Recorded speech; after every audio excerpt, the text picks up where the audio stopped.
MSBT diploma mechanical engineering का एक student का ये पेपर है। हाइड्रोलिक्स एंड न्यूमेटिक्स पेपर का नाम है। इस पेपर में देखिए इस बच्चे का बैक लगा है, इसे सिर्फ 13 मार्क्स इस पेपर में मिले हैं। तो आज के वीडियो में हम डिस्कस करने वाला है कि आपको पेपर जो है किस तरह से सॉल्व करना पड़ता है आपका, जिससे कि आपके मार्क्स जो है वो कटने से बच सकते हैं। ठीक है, अगली बार आपको ये सब चीज़ें ध्यान में रखनी है और फिर ही आपका पेपर जो है वो सॉल्व करना है। मैं यहाँ पे नाम डिस्प्ले नहीं करता हूँ। ठीक है, ये जो पेपर है देखिए यहाँ पे क्वेश्चन नंबर 1, क्वेश्चन नंबर 2, यहाँ पे जितने क्वेश्चंस थे वो सब टोटल करने के बाद भी यहाँ पे अगर आप देखोगे 13 मार्क्स इस बच्चे को मिले हैं 70 में से। ठीक है, तो देखिए ये साल का ये पेपर है। फर्स्ट क्वेश्चन नंबर 1 देखिए इधर किस क्या लिखा है इसने, एडवांटेजेस एंड डिसएडवांटेजेस लिखने थे किसके, हाइड्रोलिक सिस्टम्स के। ठीक है, इसने ये लिख दिए है और इसे इधर 2 मार्क्स से मिल चुके हैं। फिर देखिए यहाँ पे सेकंड बी भी लिखा है इसने, बी में इसने रॉन्ग लिख दिया है, सी भी इसने रॉन्ग लिखा है। ठीक है, देखिए इस बच्चे ने एक गलती क्या की है, जब भी आपने ये पेपर लिखोगे ना, आप ट्राई कीजिए कि आप सीक्वेंस में लिखे। ठीक है, जिससे कि पेपर चेकर को भी चेक करने में इजी जाता है। ठीक है, इसने देखिए पहले बी लिखा है फिर डी लिखा है, तो आप ट्राई कीजिए कि सी के लिए थोड़ी जगह छोड़े। आप चाहे तो नहीं लिखा तभी भी चलेगा, बट सी के लिए थोड़ी जगह छोड़ सकते हैं और उसके बाद डी लिख सकते हैं, जिससे कि टीचर को भी आसानी से पता चल जाएगा कि हाँ इसने सी नहीं लिखा है, इसने डी लिखा है। ठीक है, इतना आप कर सकते हो एग्जाम के टाइम पे, जिससे कि आपका जो एग्जामिनर है वो खुश हो जाएगा, यानी कि उससे कुछ भी डिफिकल्ट नहीं लगेगा चेक करने में। ठीक है, तो यहाँ पे देखिए डी इसने लिखा है, ई इसने लिखा है, एफ लिखा है। ठीक है, ये सब भी इसने रॉन्ग कर दिया है। और मैं आपको एक बात और बता देता हूँ, जब भी आप डायग्राम बनाते हो ना, कोई भी छोटी से छोटी डायग्राम हो, आपको उसे एक मार्जिन बनानी है। ठीक है, और नीटली डायग्राम बनानी है। स्केल का ज़रूर आप यूज़ कीजिए, हैंडराइटिंग अच्छी निकालिए, क्योंकि हैंडराइटिंग ही आपका फर्स्ट इंप्रेशन होता है जब भी आप पेपर लिखते हो तब। ठीक है, तो ये देखिए ये आपके 2-2 मार्क्स के जो क्वेश्चन है यहाँ पे ही खत्म हो चुके हैं। देखिए इस बच्चे को सिर्फ इधर 2 ही मार्क्स मिला है, बाकी सब इसमें इसके 0 मिला है। ठीक है, आपको जो है करेक्ट आंसर लिखने हैं और अच्छी हैंडराइटिंग निकालनी है और प्रेजेंटेशन भी एकदम अच्छे से रखना है। ठीक है, तो ये देखिए अभी 4-4 मार्क्स के क्वेश्चन यहाँ पे स्टार्ट होते हैं। 4 मार्क के लिए आपको कभी भी इतना छोटा आंसर्स नहीं लिखना है गाइस। ठीक है, आप ध्यान रखिए। देखिए जब भी आपको 4 मार्क का क्वेश्चन मिलता है, कम से कम आपको 2 पेजेस का आंसर लिखना पड़ता है, तो ही वो टीचर अच्छे से आपको मार्क्स दे पाएगा। ठीक है, तो यहाँ पे देखिए आपको अगर नहीं लिखना जम रहा है 2 पेज पे, तो 1 पेज पे आप डायग्राम निकालिए और दूसरे पेज पे आप लिखिए। ठीक है, यानी कि 2 पेज आपके एक क्वेश्चन के लिए कम से कम होने चाहिए।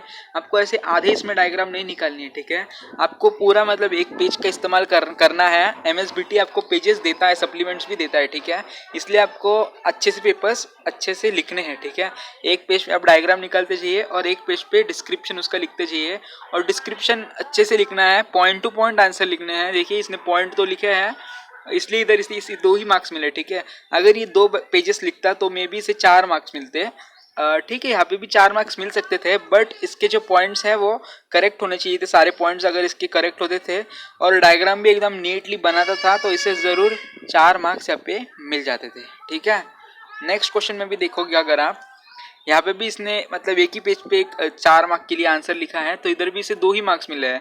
मैं आपको फिर से एक बार बता रहा हूँ, डायग्राम आप बड़ी बनाइए, क्योंकि पेज आप पूरा इस्तेमाल कीजिए एक डायग्राम बनाने के लिए, और डिस्क्रिप्शन आप 1 या फिर 1.5 पेज में लिख सकते हो। ठीक है, जिससे कि टीचर को भी लगेगा कि हाँ इस बच्चे ने लिखा है, और टीचर भी आपको मार्क्स भर भर के देगा। ठीक है, फिर देखिए यहाँ पे इसे 0 मिला है, यहाँ पे इसने पूरा गलत लिख दिया है 4 मार्क के लिए। फिर ये डायग्राम भी इसने गलत बना दी है। डायग्राम जब भी आप बनाते हो तो डायग्राम में छोटी छोटी चीज़ों का आपको ध्यान रखना पड़ता है, और बॉर्डर बनानी है, लेबल करना है उससे। ठीक है, और टाइटल देना है, डायग्राम किस चीज़ की है ये आपको कैपिटल लेटर्स में लिखना है। ठीक है, इस बात का आपको ध्यान रखना है जब भी आप नेक्स्ट टाइम पेपर दोगे तब। फिर ये भी इसका रॉन्ग हो चुका है। फिर देखिए यहाँ पे और एक इधर आप गड़बड़ करते हो, आपने क्या रॉन्ग बहुत करते हो।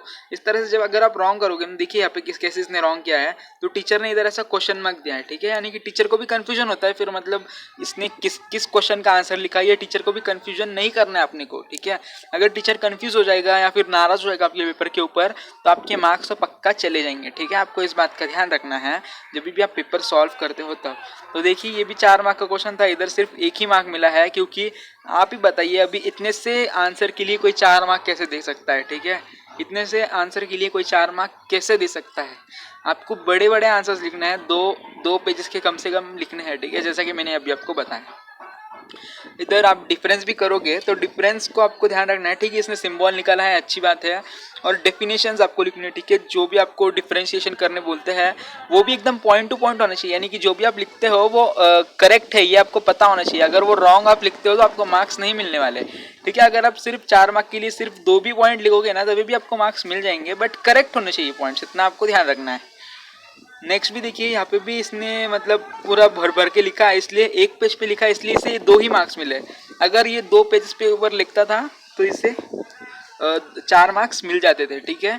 और इस बात का आप और ध्यान रखिए कि सपोज कोई आंसर के लिए डायग्राम नहीं है तो ऐसा ज़रूरी नहीं है कि इस आंसर के लिए डायग्राम नहीं है। आप गूगल के ऊपर सर्च कर सकते हो कि इस आंसर के लिए, इस पॉइंट के लिए कौन सा डायग्राम सूटेबल है, यानी कि आपको डायग्राम जो है वो बनाना है, ठीक है। भले ही आपके टेक्स्ट बुक में डायग्राम नहीं होगा, आपको गूगल पे से सर्च करके डायग्राम एग्जाम में बनाना है, ठीक है। जब भी आप डायग्राम बनाते हो तो टीचर को भी मज़ा आता है कि हाँ इसने बनाया है कुछ, तभी मार्क्स देने में मिलने में आसानी होती है, ठीक है। तो देखिए अभी नेक्स्ट अगर आप देखोगे तो इसे पूरे यहाँ पे 4 मार्क्स मिल चुके हैं।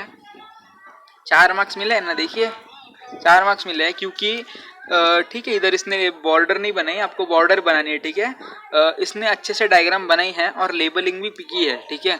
और डायग्राम में एकदम सब कुछ क्लियर दिख रहा है। और डिस्क्रिप्शन इसने थोड़ा छोटा लिखा है बट पॉइंट टू पॉइंट लिखा है, ठीक है। एकदम सब कुछ एकदम करेक्ट लिखा है, इसलिए इधर इसे 4 मार्क्स मिल चुके हैं, ठीक है।